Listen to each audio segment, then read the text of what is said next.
ሰላም ጤና ይስጥልን ክቡራን ተመልካቾቻችን አድማጮቻችን ረጃብ ተወልድ ነኝ። በቅድሚያም ተመልካቾቻችን አድማጮቻችን እንደተለመደው የገባችሁ ላይክ በማድረግ ሌሎችን ወዳጆቻችንን ጋብዟቸው። ላይክ የሚለውን በመጫን ማለት ነው። እናንተ ስትጫኑ እነሱ ኖቲፊኬሽኑን ይመለከቱታል ይገባሉ ማለት ነው። አልጎሪዝሙ ያሳያቸዋል። ስለዚህ ላይክ ማድረግ አትርሱ ተመልካቾቻችን። በሜጫ ወረዳ ከመራዊ ከተማ በቅርብ ርቀት በምትገኘውና ጥምት ተብላ በምትጠራው ቦታ ላይ ያገዛዙ ድሮን ተከስክሷል። ተመልካቾቻችን ተከስክሷል። ለዚህም ድሮን መከስከስ የኮሎኔል ታደሰ ሙሉነህ ብርጌድ አባላት የድሩን ድርሻ ወስደዋል ወይም ኃላፊነቱን ወስደዋል። ተመልካቾቻችን አድማጮቻችን ሁላችሁም እንደምታውቁት በጥቂት ጊዜያት ብቻ በአማራ ክልል በተለያዩ ቦታዎች ከ200 ጊዜ በላይ ነው የድሮን ጥቃት የተፈጸመው። በርካታ ንጹሃን ተገድለዋል። ቤት ንብረቶች ወድመዋል። የቤት እንስሳት ወድመዋል። የእርሻ ሰብሎች ወድመዋል። ከሁሉም በላይ ከፍተኛ ሰብአዊ ኪሳራ ደርሷል። በርካታ ንጹሃን የተገደሉበት አሰቃቂ የድሮን ጥቃቶች ተፈጽመዋል፣ ተመዝግበዋል ማለት ነው ተመልካቾቻችን። ከነዚህ ቦታዎች መካከል በተለይ የመራዊው የዛሬ ዓመቱ ጥቃት ሁላችንም እናስታውሰዋለን እና ትናንትና ደግሞ ድሮን የተከሰከሰው እዛው መራዊ አቅራቢያ ነው። ከእንግዲህ በኋላ በድሮን በመመካት ውጊያውን ማስቀጠል ይችላሉ ያገዛዙ የሚለውን የምንመለከተው ይሆናል። ነገሮች ትናንት ከነበሩበት እየተቀየሩ ነው የሚሄዱት። መፍትሄ እስካልተሰጣቸው ድረስ ክንድህም ባጠበቅክ ቁጥር አፈናውን ባጠበቅከው ቁጥር ታጋዮቹም ክንዳቸውን እያጠበቁ ዘዴያቸውን እየቀየሩ እየተጠናከሩ ነው የሚመጡት። ስለዚህ በኃይል ተመክቼ አሸንፋለሁ የሚለው ነገር አይሰራም። ከወዲሁ አቁመው። አንተ ብቻ አይደለም ያን የምታደርገው፣ እነሱ ደግሞ መውጫ ያዘጋጁልሃል፣ ሌላ ዘዴ ያዘጋጁልሃል እያልን ስንናገር ነው የከረምነው ተመልካቾቻችን አድማጮቻችን።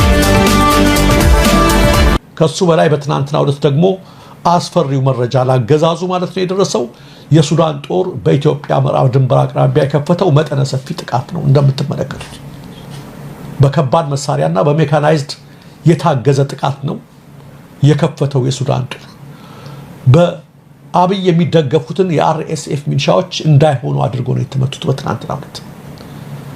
እንዲሁም የኢትዮጵያ ድንበር ከተማ በቁጥጥር ስር ገብተዋል። የሚመልሳቸው ያለ አይመስልም ዘገባዎችን ስናነብ።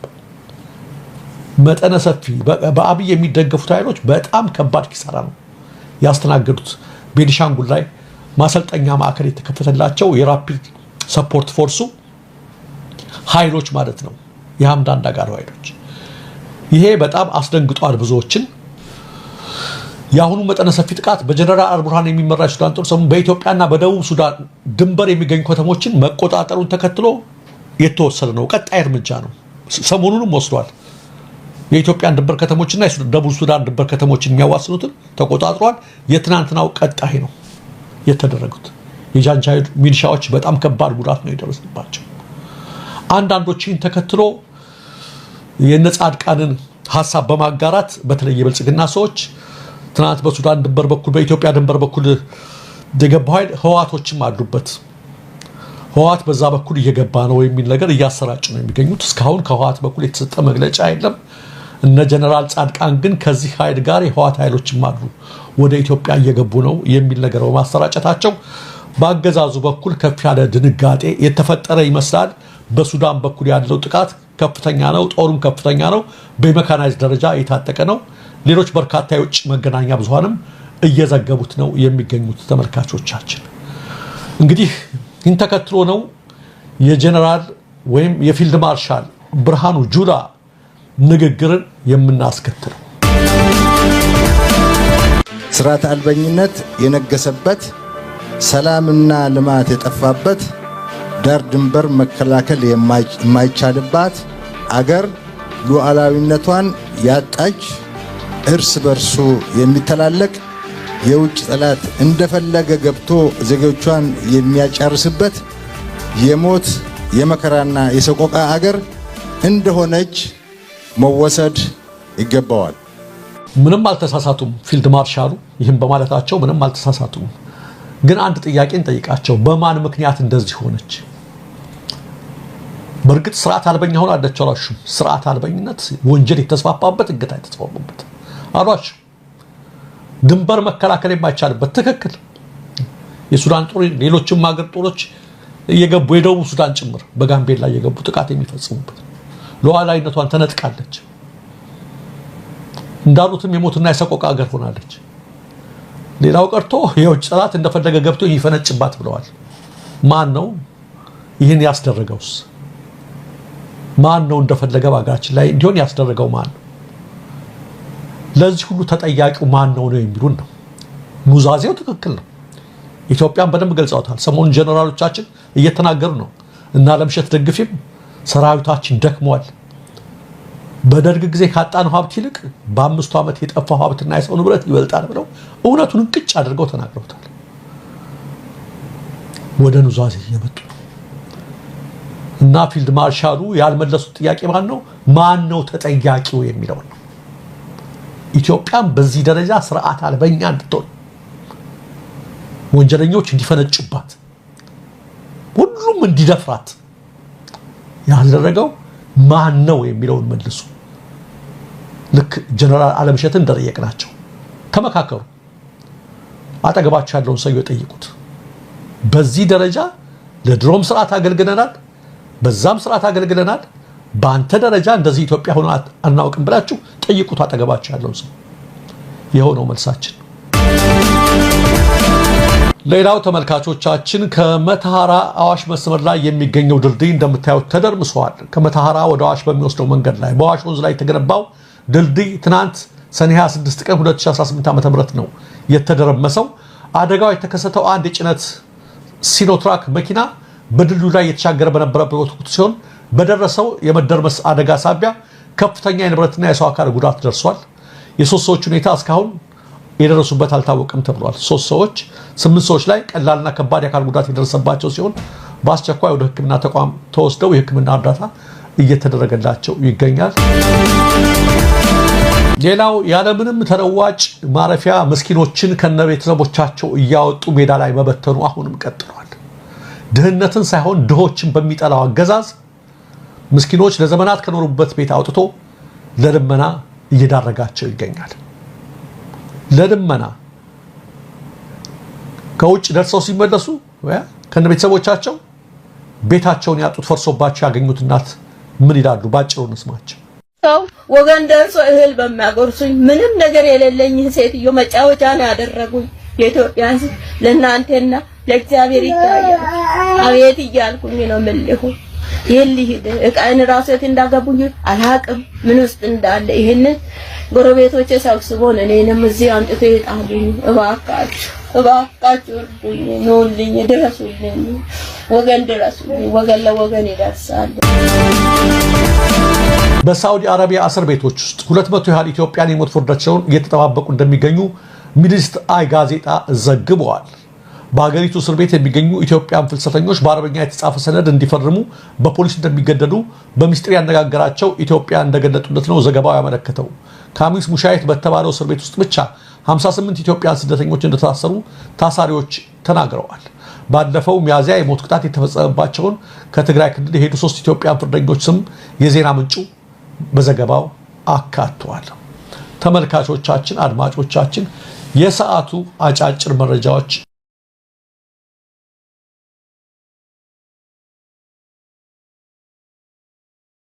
ሰላም ጤና ይስጥልን ተመልካቾቻችን ከአንከር ሚዲያ ዝግጅት ክፍል ያክብሮ ሰላምታችን እናቀርባለን በመከላከያ ሰራዊቱ ጀነራሎችና በኦሮሚያ ክልል ባለስልጣናት የሚፈጸሙ ዘረፋና ህገወጥ ተግባር ሀገሪቱን በከፍተኛ ደረጃ እያራቆታት መሆኑ ተገለጸ በወታደራዊ አመራሮቹና በኦሮሚያ ብልጽግና ባለስልጣናት እየተፈጸመ ያለው ዘረፋ በአይነቱም በመጠኑም በከፍተኛ ደረጃ እየጨመረ መምጣቱን ነው ለአንከር ሚዲያ የደረሰው መረጃ የሚያመለክተው በእውቀትና ወታደራዊ ብቃት ይልቅ ታዛዥነታቸው ተለክቶ ማዕረግ የተሰጣቸው ጀነራሎቹ ለአብይ አህመድ ፈላጭ ቆራጭ አገዛዝ ፍጹም ታማኝና አገልጋይ በመሆን አይናቸውን ጨፍነው ዘረፋ ውስጥ መግባታቸውን ለማወቅ ተችሏል ከመከላከያ ጄኔራሎቹ ሌላ የፌዴራል ፖሊስና የደህንነት መስሪያ ቤቱ አመራሮች የገቡበት ዘረፋ በአገሪቱ ህልውና ላይ ግዙፍ አደጋ እያመጣ እንዳለም እየተገለጸ ነው። አብዛኞቹ ወታደራዊና የሲቪል ባለስልጣናት ከአንድ ወር ውስጥ ግማሹን በከፍተኛ የውጭ ምንዛሪ ወጪ በዱባይ፣ ቻይና፣ ኳታር፣ ደቡብ አፍሪካ፣ አውሮፓና አፍሪካ እንደሚያሳልፉ የሚገልጹት የአንከር ሚዲያ ምንጮች ከየሄዱበት ሲመለሱ በልዩ ሁኔታ ወደ አገር ቤት ለጅምላ አከፋፋዮች የሚሸጡት ውድ ዕቃዎችን እንደሚያስገቡ ነው በመረጃ አስደግፈው የሚጠቅሱት። የመከላከያ ሹማምንት ከኦሮሚያ ክልል ባለስልጣናት ጋር የጥቅም ሽርክና በመፍጠር ከቱርክ፣ ዱባይ፣ ጅቡቲ፣ አዲስ አበባ የተዘረጋና ከፍተኛ የውጭ ምንዛሪ የሚያንቀሳቅስ ኔትወርክ እንዳላቸውም ተመልክቷል። አንድ የወታደራዊም ሆነ ሲቪል ባለስልጣን ወደ ውጭ ሀገር ሲጓዝ ከመንግስት ወጪ በቀን $2050 አበል እንደሚሰጠውና በየጊዜው ወደ ተለያዩ ሀገራት እየወጡ ሀገሪቱን ለከፍተኛ የውጭ ምንዛሪ ድርቀት እየዳረጓት እንደሚገኙ በደረሰን መረጃ ላይ ተጠቁመዋል። ጄኔራሎቹና ባለስልጣናቱ በግላቸው አካውንት የሚገባ የነዳጅ ሽያጭ እንደሚያከናውኑ ከፍተኛ መጠን ያላቸው ዕቃዎችን በመርከብ አስጭነው በኮንትሮባንድ መልክ ወደ አገር ቤት እንደሚያስገቡ የተመለከተ ሲሆን ከህጋዊውና ግብር ከሚከፍለው ባለሀብት በተለየ ሁኔታ ቅድሚያ እንደሚሰጣቸው ነው ከደረሰን መረጃ ለማወቅ የተቻለው። አንዳንዶቹ ጄኔራሎች በመሳሪያ ንግድ ላይ መሰማራታቸውን ለአልሸባብ ሳይቀር መሳሪያ የሚሸጡ መሆናቸውም ተመልክቷል። በግል ከሚካሄደው ህገወጥ ስራ በተጨማሪ የኦሮሚያ ክልል ባለስልጣናት ክልሉ ራሱን እንደቻለ አንድ ሉዓላዊ መንግስት አድርገው በቀጥታ ከቀላል እስከ ከባድ መሳሪያ ገዝተው የክልሉን የተለያዩ የጸጥታ ኃይሎች እያስታጠቁ እንደሆነም ተመልክቷል። ይህንኑ የሚያስገቡትን መሳሪያ በጎረቤት ሀገራት ለአንዳንድ ታጣቂ ቡድኖች እንደሚሸጡም ነው ያገኘነው መረጃ የሚያሳየው። ከሁለት ዓመታት በፊት በኦሮሚያ ክልል ብቻ የጦር መሳሪያዎችን የጫኑ 200 ኮንቴነሮች ወደ አገር ቤት የገቡ ሲሆን ባለፉት 2 ሳምንታት ውስጥ ደግሞ 45 ኮንቴነሮች መግባታቸው ታውቋል። ጄኔራሎቹና ባለስልጣናቱ ከዘረፋና ህገወጥ የንግድ እንቅስቃሴያቸው ባሻገር ግብረ ገብነት በጎደላቸው አስነዋሪ ተግባራት በስፋት የተሰማሩ መሆናቸውን መረጃዎች ያመለክታሉ። በአዲስ አበባ እነዚህ ጄኔራሎችና ባለስልጣናት የሚያዘወትሩባቸው ልዩ የምሽት ክለቦች ላይ የሚታዩት አጸያፊ ተግባራት የኢትዮጵያን ሁኔታ እጅግ አሳሳቢ እንዲሆን ማድረጉን ነው መረጃውን ያጠናቀሩት አካላት የሚገልጹት። የውጭ ጠላት ሀገሪቱን ቢወራት የሚከላከልላት የሚያድናት የመከላከያም ሆነ የደህንነት ተቋም የላትም ሲሉ ስጋታቸውን ይገልጻሉ።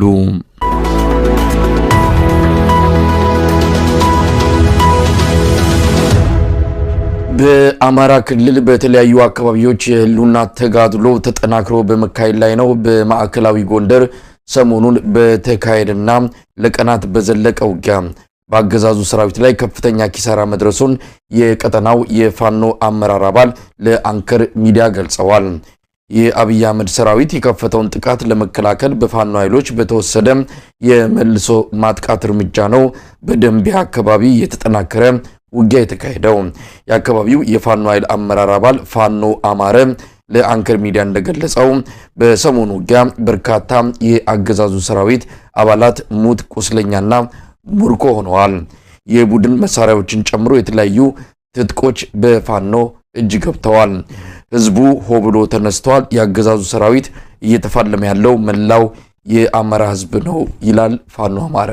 እዚህ ምስራቅ ደንቢ ወረዳ ወቀራ ቀበሌ ጃርሳ ጎጥና ዳልኮ ጎጥ ነው እንግዲህ ትናንትና በመንግስት ኃይል ላይ ጥቃት የፈጸመው 4 ሻለቃዎች በመናበብ ነው ጥቃት የፈጸመው። ያው እኛ በብርጌድ ደረጃ የደጃች ማሮ ብርጌድ አስተባባሪ የነበርኩት እኔ ማለትነ መሪው ማለት ነው ሰማሪ ነበር እና ይሄ 4 ሻለቃ በመናበብ ጠላት ላይ ትልቅ ኪሳራ አድርሷል። እስቲ በዝርዝር ምን እንደሆነ መግለጽ ይቻላል? በዝርዝር መግለጽ እንችላለን። ከ41 በላይ ምርኮኛ ከ65 በላይ አስከሬን አንስቷል የጠላት ኃይል። በዛ ላይ እንግዲህ 106 ማለት ነው በአጠቃላይ መንግስት ኃይል ላይ ጥቃት የደረሰበት 106ቱም መሳሪያው የትም አልሄደም ወደ ፋኖች ገቢ ተደርጓል። ጦርነቱ የነበረው እንግዲህ የጠላት ኃይል እንዳልኩ መከላከያ ነኝ ብሎ ስሙን የሰየመው ግን መከላከያ ነን ብሎ ሞራል የሌለው ፋኖን የመዋጋት ሞራል አልቋል ማለት አለ። ምክንያቱም እኛን ለማሳደር ነው እንግዲህ በሁለት አቅጣጫ ገብቶ የነበሩት ማክሰኝት አካባቢና በዚህ በምስራቅ ደንቢ ወረዳ በቆላ ድባ ነው። እንግዲህ በሁለት አካባቢ ነው የገቡት። በሁለት አካባቢ የገቡ ጠላቶችም ሳይወጡ ቀርተዋል። እንግዲህ ውጊያውን የጀመረው 3 ሰዓት አካባቢ ነው። እስከ 11 ሰዓት ባለው ውጊያን የነበር ነው። መከላከያ ፋኖን የሚወጋት ሞራል የለውም። ሩጫውም የሚገርም ነበረ። ተከትልከው ነበር ሲሮጡ የነበሩት። በዛ መካከል 50 አለቃና 100 አለቃዎችን በውጊያ ልውውጥ ተገለዋል። እንዲሁም ሌሎች የባንዳ አካላት አብረው ሲመሩ የነበሩትም እንዲሁ እርምጃ ተወስዶባቸዋል እና ውጊያ እኛን ለመያዝ ወይም ፋኖን ለመምታት ነው መጥቶ የነበረ። ፋኖ ባደረገው የፊት ለፊት ውጊያ እንዳልኩ 41ዶችን ማርኮ ከ65 በላይ አስከሬን አስነስቷል። ስለዚህ አሁን ምርኮኞቹ በእጃችሁ ነው የሚገኙት? ምርኮኞቹ በእጃችን ይገኛሉ። እንደው ምን ይላሉ? አነጋግራችኋቸዋል? ምርኮኞች አነጋግረናቸዋል። ምርኮኞችን ይገርማል። ምን ይላሉ መሰለ? እኛ ከእናንተ ጋር እንዋጋ ፈልገን አይደለም ተዋጉ እያሉ ሚልከን መከላከያ ሳይሆን ይሄ የብልጽግና አመራር ነው ስልጣኑን ለማስደርግ ወይም ስልጣኑ እንዲቀጣይነት እንዲኖረው እኛ ከእናንተ ጋር ለመዋጋት ፍላጎቱም እምነቱም የለንም ነው የሚሉት እና ስናናግራቸው እንዲሁም ወደ እናንተ ለመቀላቀል ብዙ ጥረት እናረግ ነበረ እንጂ እኛ እናንተ ጋር ልንዋጋ ያን ያህል ፍላጎት የለንም የሚል መልስ ነው አሁን እየሰጡ ያለ። መከላከያ ምንም አይነት ሞራል እንደሌለው ነው የሚናገሩ። ምንም አይነት ሞራል የውጊያ ሞራል እንደሌለው በቃ ላሽቋል፣ አብቅቷል፣ ሙቷል ነው ያሉ እነሱ ራሳቸው መረጃ ሲሰጡና መከላከያ ስሙን መቀየር አለበት ከማለት ድረስ ተናግረዋል። እንግዲህ በቀጥታ ከመከላከያ ኃይሉ ጋር ነው እናንተ የተዋጋችሁት። አሁን እንደምትገልጽልኝ ከሆነ ምናልባት ሌሎች የሚሊሻ የአድማ በታኝ እንደዚህ የልዩ ኃይል በቅርቡም ዳግም የተጠሩትም አሉና እንደው ከነዚህ አካላት ጋር የተፈጸመ ወይም የተካሄደ ጦርነት አለ ወይስ በቀጥታ ከመከላከያ ጋር ነው? በቀጥታ መከላከያ ጋር ነው ውጊያው የነበረው። ግን የሚመሩ አካላት እንዳልኩ እነዚህ ሚሊሻ አድማ በታናዎች ነበሩ። እነሱ ሙሉ በሙሉ እርምጃ ተወስዶባቸዋል። የተማረኩ ግን እነዚህ መከላከያዎች ብቻ ናቸው ምርኮኛ በእጃችን ያለው። እስቲ በዚህ ውጊያ የተሳተፉ በተለይ ከፋኖ አካባቢ የትኞቹ ሻለቆች ናቸው? ሻለቃ 4 ሻለቃዎች ናቸው። አንድነት ሻለቃ፣ አጼዎች ሻለቃ፣ ፈንቅል ሻለቃና ሳንጃው ጥለው ሞላ ሻለቃ በጥምረት በመሆን ነው ይህን ጥቃት የፈጸሙት። አሁን አካባቢው በምን ሁኔታ ላይ ነው ያለው? ጦርነቱ ቆሟል ማለት ነው? አካባቢው ጠላት የሚገርም ሩጠው የገቡት ኃይሎች ስለነበሩ እዛው ከተማው ድረስ አስሩተን ስናስገባቸው አንዳችም ይወጣላቸው ኃይል የለም። ምክንያቱም መንግስት መከላከያ እንደሌለው ኃይል እንዳለቀበት አንድ የሚያሳይ መረጃ ነውና መንግስት ነኝ ብሎ መቆም እንደማይችል ሁሉ ነው እንግዲህ እነዚህ መረጃዎች የሰጡንና እየተደረገው እንደዚህ ነው። እንግዲህ በጎንደር የተለያዩ እንቅስቃሴዎች ይደረጋሉ። ደቡብ ጎንደር፣ ማዕከላዊ ጎንደር እንደው ይሄ የተቀናጀው አጠቃላይ እንቅስቃሴ ምናልባት በጎንደር ውስጥ ያለውን የአገዛዙን አቅም ምን ያህል እየጎዳው ምን ያህል ኪሳራ እያደረሰበት ነው ያለው? ጎንደር ውስጥ አጠቃላይ ያለውን ይሄ መዋቅር ባዴናዊ መዋቅር በነገራችን ላይ በተቻለ መጠን እንዳልኩ እንቅስቃሴ በሚያደርጉ ፋኖች ኪሳራ እየደረሰበት ነው ያለው። አሁን ግብር ማስከፈል አይችልም። ይህን እንቅስቃሴ ካቢኔ መንቀሳቀስ አይችልም እንደፈለገ። በየትም አጋጣሚ የመንግስት መዋቅር ስራ አቁሟል ማለት ይቻላል። ከተማ ላይ አልፎ አልፎ የመንግስት መዋቅር ይገኛል እንጂ በተለይ በገጠሩ አካባቢ ከቀበሌ ሊቀመንበር ጀምረ እስከ ምንሻ ሙሉ በሙሉ በፋኖ ቁጥጥር ስር ነው ያለው። ቀበሌዎች በሙሉ በየምድር በሚል ግዛ የሚጠቃለለው ማለት ነው። እንግዲህ የህብረተሰቡ አጠቃላይ በአሁኑ ሰዓት ያለው ከእናንተ ጋር በትብብርም በአንድም ይሁን በሌላ መስዋዕትነት በመክፈል የህብረተሰቡ የአርሶ አደሩ አጠቃላይ ቁመና በአሁኑ ሰዓት ያለበት ሁኔታ ምን ይመስላል? አርሶ አደሩም ህብረተሰቡም ለኛ አሁን ትልቅ መንቃት ላይ ነው። ለፋኖ ድጋፍ ነው ያለው። ውጊያ ስንገባ እንኳን አብሮ ውጊያ ይሳተፋል። እንዲሁ በሚበላ በምግብ እንዲሁ ባልባሳት በሌሎች ነገሮች ፋኖን ነው እየደገፈ የሚገኘውና የመንግስትን ስም ባታነሳበት ደስ ይለዋል። ምክንያቱም አሁን እየደገፈ ያለ ፋኖ ነው። በቃ ፋኖ እያለ ነው የዘመረ የምታገኘው። ውጊያ ሲመጣ እንኳን አብሮ ጓንዲውን ክላሹን ወልውሎ ነው እየተሳተፈ የሚገኘው። በዛ ልክ ደግሞ ጓንዲ የነበረው ጥቁር ክላሽ እስከ ስናይፐር ድረስ ገበሬው እየታጠቀ ነው የሚገኘው ይሳል።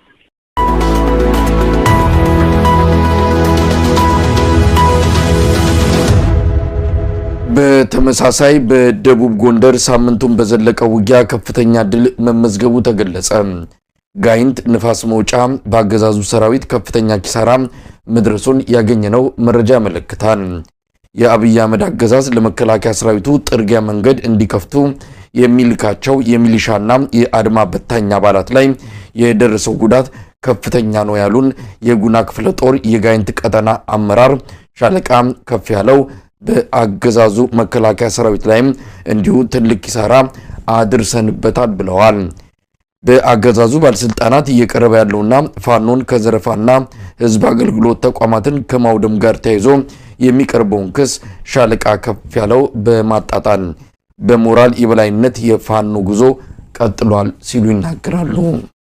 ሰሞኑን ምንድነው ያለ ያው የብልጽግና ወታደር ኃይል በመጨማመር ወደኛ ወዳለንበት ልዩ ዘመቻ በ4 በ5 አቅጣጫ አርጎ ነበር። በዚህም ወደ ገበሬው ወደ ሰፊው ማህበረሰብ በመሳብ ሲገባ ድረስ ዝም አልነው። ካገባ በኋላ ያው የሚገባውን እርምጃ አግኝቶ እኛም ከተማውን ዘልቀን ተቆጣጥረን የፈለግነውን ነገር ሰርተን ነው የወጣ ነው። ምንጊዜም ቢሆን ተላላኪ ባንዳ መከላከያ እንደማያድነው የተሰበሰበው ምንሻው እንደተበተነ አሁን 70 ምናምን ምንሻ የፊት ያስሯል እየለቀመ ለምን ተበተናችሁ በማለት እና ስለዚህ ይሄ መከላከያ እንኳን ነገ ወደ ጠረፍ ሊሄድ ይችላል። አሁንም ቢሆን አዚም ሆኖ ማላዳ ነው ገብተን የፈለግነውን እንደምንሰራ ለማህበረሰቡ አስበን ነው እንጂ ማንም የገደበን የለም። ጥራትም በየቦታው ነው በየጣሻው ወድቆ የቀረው ቢጨንቃቸው ልብሱን እየወለቁ ያልተቀበረ ዝም አለ እስካሁን ማለት እና በዚህ የላይኛውም አሁን እነሱም ይላሉ አሁን መብራት ተቋርጦ ነበር። የስልክ አገልግሎት የመብራት አገልግሎት የውሃ አገልግሎት ተቋርጦ ነበር። ምንድነው ይሄንን እነሱ በከባድ መሳሪያ የመቱት እነሱ ናቸው። እኛ ከባድ መሳሪያ ክላሽና ከስናይፐር ብሬን ውጪ የለንም። በዙያ 3 ወይም በሞርተር መተው ፋኖ መታው ህዝብ ለመነጠል እንደዚህ የሚሉትን ነገር በጣም ከእውነት የራቀ ነው። እነኚህ ሰዎች በባለፈውም ቪዲዮ ልከንላችኋል። ተስፋ የመቁረጥ ነገር ነው። እኛ ተገለገሉበት እያሉ የእናቶች ማዋለጃ ጤና ጣቢያ የገበሬ ማሰልጠኛ ግብርና አካጥለው ቪዲዮ ለእናንተ ሳይደርስ አይቀርም። ይሄ እንደዚህ በማስረጃ ሁሉ ነገር ለሰፊው ማህበረሰብ እናደርሳለን እንጂ እኛ ባንካን ዘርፍ እኛ እኮ ደብረ ታቦርንም ጋይንትንም ተቆጣጥረን ማህበረሰቡን አወያይተን እንኳን ባንክ ልንዘርፍ እንኳን መብራት መሰረተ ልማት ልናወድም መሰረተ ልማቶች እንዲጠበቁ ያሉትን ጥበቃዎች መሳሪያቸው እንዳይነካ አጠናክረን እንደውም ጥይት በመስጠት እነኚህ መሰረተ ልማቶች ነገ ለህዝብ ስለሚጠቅሙ ህዝብ ስለሚረከባቸው ከዩኒቨርሲቲ ተማሪዎች አንስተን ፈተናቸውን በሰላም ተፈትነው ወደ ፈተናው ወደ አዲስ አበባ በሄሊኮፕተር አርፎ እንዲሄድ ተለምነን ዩኒቨርሲቲ ዲኖች ለምነውን በዚህ ልክ ነው ያረግነው። ለሀገር አሳቢ ነን እንደነሱ አይደለንም እና አሁን እነሱ ከእውነት የራቀ መብራቱን እነሱ ናቸው የመቱት ብለው ነው ያስተላልፈዋል ተብሎ ከእውነት የራቀ ነው። ለሰፊው ማህበረሰብ ይድረስልን። እኛ መሰረተ ልማት ጠባቂ እንጂ አውዳሚ አይደለንም። ይልካውንስ አሁን ተስፋ በመቁረጥ ገበሬውን የተለያየ ሸቀጣ እንዲያገኝ መኪና በማገድ ማለት ነው የመኪና እንቅስቃሴን በማገድ ሰፊው ማህበረሰብ የቀንድ ከብት ይሸጣል፣ ጥራጥሬ ይሸምታል፣ ማዳበሪያ እንደዚህ ይሄን ሁላ ዘግቶ ገበሬውን አማሮ ለየለት ቀውስ ገበሬው አሁን ተሰብስቦኛ በቃ እስከመቼ ነው እያለ ህዝባዊ እየሆነ ነው። እንደውም ህዝባዊ እያረጉት ነው እና በዚህ ልክ በጣም ጋጠወጥ ስራ እየሰሩና ሀልቅ ያለፈ በደል አማሮን በፊት በማሰር ንጹሃኑን እኛን ነገር ሰርታቸዋል በማለት እኛ ጋር ሲያቅታቸው ንጹሃኑን አፈገራሙን እጀ ሰላሙን እየረሸኑ ነው በደረሱበት እና በዚህ ልክ ለሰፊው ማህበረሰብ አድርሱልን። ይሄ ነው ሻለቃ ከፍያለው። ምናልባት በኪሳራ ደረጃ እነሱ የደረሰውን ኪሳራ በተመለከተ በወታደር በመሳሪያ አቅም በሌሎችም በመሬት ይዞታ ወሳኝ የሆኑ ቦታዎችን በመያዝ ረገድ እንደው እነሱ ያጡት እናንተ ያገኛችሁት ምን አለ? እሺ አመሰግናለሁ። እነዚህ በተለያየ የነበሩበት ከከተማው ወደ 7 ያህል የመንግስት ተቋማት ግብርና፣ አስተዳደር፣ ፖሊስ ጣቢያ፣ ገበሬ ማሰልጠኛ፣ ሆስፒታል አካባቢ እነኛ አካባቢዎች እነሱ ይዘዋቸው ነበር። በእኛ ቁጥጥር ስር ሲሆኑ እንደ የተለያዩ ተተኳሽ አንስቶ የተለያዩ ነገሮችን እኛ በእጃችን አስገብተን የፈለግነውን ሰርተን ነው ማታ የገባን። በመነጋው እስከ 4 ሰዓት እዛው ነበርን። በዚህ ልክ ነው ጥቃት የደረሰበት። ምሽግ 4 ምሽግ ነው ተሰብሮ ይሄ ቦታ ያዘው። በመነጋው ደግሞ የላይኛው ተያዘ። በቀን በዚህ በመበሳጨት የመብራት ማከፋፈያው ለራሳቸው በዙያ 3 መተው ፋኖ መታው እያሉ ጅምብር ለማህበረሰቡ ያስረዱ ነበር እና በሞትም ሆነ በቁስለኛ ከባድ ይሄ ነው የማይባል ኪሳራ ነው የደረሰበት። እኛ መግደል ሰልችቶናል አሁን። ምክንያቱም ተገሎ የሚያልቅ አይደለም። ይሄንን ያልነቀውን ማህበረሰብ እየመለመለ ምንም ሳይሰለጥን እያመጣ እየማገደ አሁን የነሱን ሙትኛ አያስደስተንም። በየሰዓቱ እየሞቱ ምንም አይነት እንትን የለውም። ስለዚህ ምንም አይነት በቂ ስልጠና ሳይሰጡ በፉል ቤት በትምህርት ቤት እየታገትን ነው። ሲማረኩ እየተናገሩ ነው የሚማረኩ። እንደዚህ ፉል ቤት ምናምን አፍነው ዘመዶቻችን ካመጡ መኪና ላይ አግተው ያስወርዱናል። ካልሆነ ግን ይዘውን እየመጡ እዚህ የደረስ ነው እያሉ እና በግፍ እንደሮ ነው በግዳጅ እየመጣ ነው እየሞተ ያለ እና ከባድ ኪሳራ ደርሶበታል።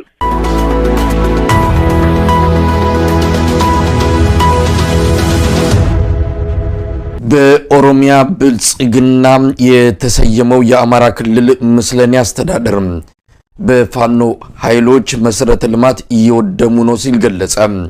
የአስተዳደሩ የተለያዩ ቢሮዎች በተናጠል መግለጫ እንዲያወጡም ታዘዋል። የክልሉ ሰላምና ጸጥታ ቢሮ የ15 ቢሊዮን ብር ውድመት በፋኖ ምክንያት ደርሷል ሲል የጤና ቢሮና የትምህርት ቢሮ በየድርሻቸው የሕክምናና የትምህርት ተቋማትን ጽንፈኞች ብለው በጠሯቸው የፋኖ ኃይሎች እየወደሙ ነው ሲሉ መግለጫ አውጥተዋል። ሁሉም የክልሉ ቢሮዎች በሚቀጥሉት ቀናት መሰል መግለጫ እንደሚያወጡ ይጠበቃል። በጦርነት ማሸነፍ ያቃተውን ኃይል በሐሰተኛ ፕሮፓጋንዳ ፋኖን ለማጠልሸት የታቀደ አዲስ የፕሮፓጋንዳ ስትራቴጂ ነው ይላል የአማራ ፋኖ በጎጃም የህዝብ ግንኙነት ክፍል። ፋኖ ባለፉት 8 ወራት በስነ ምግባርና ዲሲፕሊን የተጓዘባቸው የመስዋዕትነት ጉዞዎች በውጭ ሀገራት ጭምር ምስክርነት የተሰጠው ነው የሚለው የህዝብ ግንኙነት ክፍሉ የአብይ አህመድ አገዛዝ የተስፋ መቁረጥ ምልክት ነው ብሎታል። ፋኖ ማርሸት ፀሐይ ማይካመር ይመጣል ተብሎ ከተሰማ ወዲህ በርካታ የፕሮፓጋንዳ ዝግጅት ሲያደርጉ ነበርና አብይ አህመድ ከባህር ዳር አባረን አዲስ አበባ ያስገባናቸውን ካድሬዎቹን እንደገና ጠርቶ በስብሰባ ያሉ በማስመሰል ስራ ላይ ያሉ በማስመሰል መግለጫ እንዲያወጡ አዝዟል። 7 ያህል ተቋማት ታዝዘዋል። 3ቱ ዛሬ መግለጫ አወጥተዋል። 4ቱ ነገ ያወጣሉ። ጤና ቢሮ፣ ውሃ ቢሮ፣ መንገድ ትራንስፖርት ቢሮ፣ ንግድ ቢሮ፣ ኤሌክትሪክ ቢሮ፣ ትምህርት ቢሮ ሌሎችም ናቸው እንዲያወጡ የተገደዱት። 3ቱ አወጥተዋል። ለምሳሌ ጤና ቢሮ 967 የጤና ተቋማት በፋኖ ወድሞብኛል ይላል። አማራ ክልል 967 የጤና ተቋም የለም ሲጀመር። አማራ ክልል ያሉ የጤና ተቋማት 500 እንኳን አይሞሉም።